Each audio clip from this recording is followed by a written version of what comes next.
Hey guys, Itsisaactech here, and welcome to another retro tech video. Today we'll be talking about the history of the PlayStation, how it started, who started it, and where it is today ahead of the upcoming PS5 release. So let's get to it.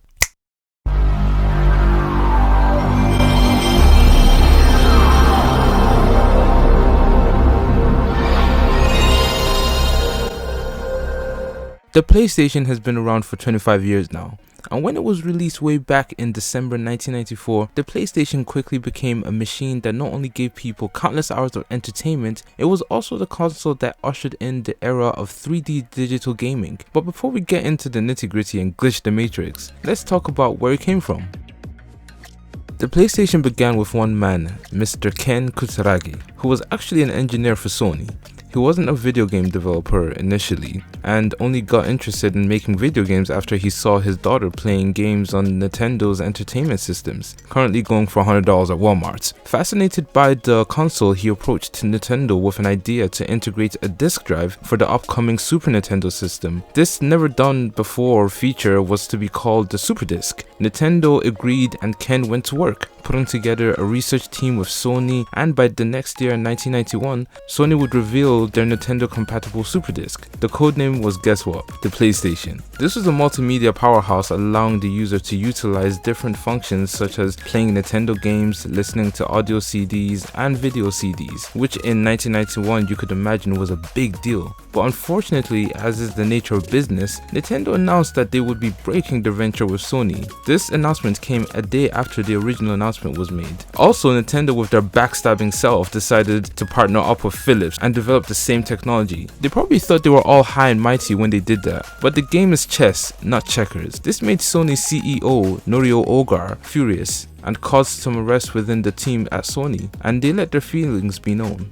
In 1992, a meeting was held within the rooms of Sony to discuss the features of the PlayStation. The project was almost discarded, but Ken reminded Sony's CEO of how Nintendo embarrassed them on a global scale and dishonored them to the world. Mr. Ogar decided to allow the project to continue. There was some blowback by the older executives at Sony for trying to enter the video game market, which caused Ken and his team to move their operations to Sony Music HQ. With the plan being set, Sony had to decide would this next generation console be 2D or 3D polygon graphics. During this time, Virtua Fighter was taking Japan by storm, a 3D polygon game. This would be the catalyst for Sony choosing to go down the 3D route. In 1993, an in-house merger occurred, which would allow for the marketing, creative talent, and manufacturing of the disk drive to all be done in-house, saving costs and resources. The next year in 94, Sony would present some demos. These demos would be the stepping stone for developers such as EA and Namco to express their interest in the project Ken was developing. The question remains, what got such big players interested in this venture? Well, the PlayStation had incredible 3D graphics with 3D disc capabilities, which was just a cut above the rest, and the Nintendo cartridges were just not good enough. In December 1994, the PlayStation was released in Japan, its main competition being the Sega Saturn. Ever been a game that's allowed you to fly, fluid and free, in real-time 3D? Never, not anywhere. But especially not on that other system. Simply because, with only one processor, it doesn't have the power to do it. Fly, plaything, fly. You're not ready. Yeah, word my G.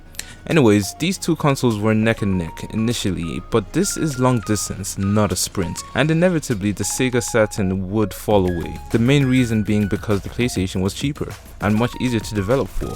Kind of similar to how it's easier to design apps for Apple than it is Android. Anyways, the PS1 would release worldwide in 1997, and popularity for it was immeasurable. The PlayStation sold 100 million units and would go on to become a cultural gaming icon of the 20th century. To ring in the 21st century, Sony would release the PlayStation 2. This console would go on to sell 155 million units. Let's say that again. 155 million units, and to be the highest selling console of all time. The PS2 released in March 2000 for $299 retail, but in 2001 a new foe came to challenge Sony, the Xbox. Selling at exactly the same price point, the Xbox had a 733MHz CPU, Megahertz is just used to measure the transmission speed of electronic devices, so in the context of a game, basically game to user inputs to what you see on the display, the Sony PS2 would only have 295 MHz. While the Xbox would have a 233 MHz GPU to the PlayStation's 147 MHz. Let's do some quick facts before we continue. The shapes on the controller all have a meaning. Triangle represents the player's point of view, while square represents a piece of paper for menus and in-game documents. The O means yes and the X means no.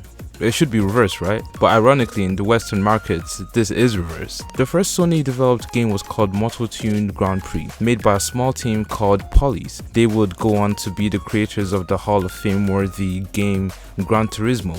They are still working with Sony till this day. Fighting to this day! To this day! To this day!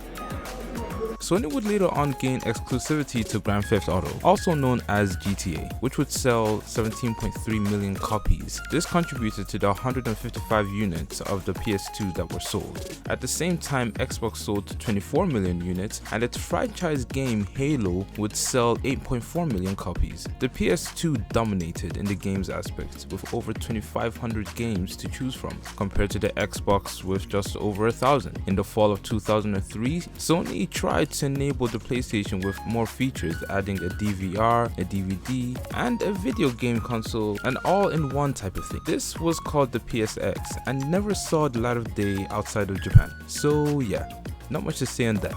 If you'd like more of a comparison video between Xbox and PlayStation, get this video to 50 likes.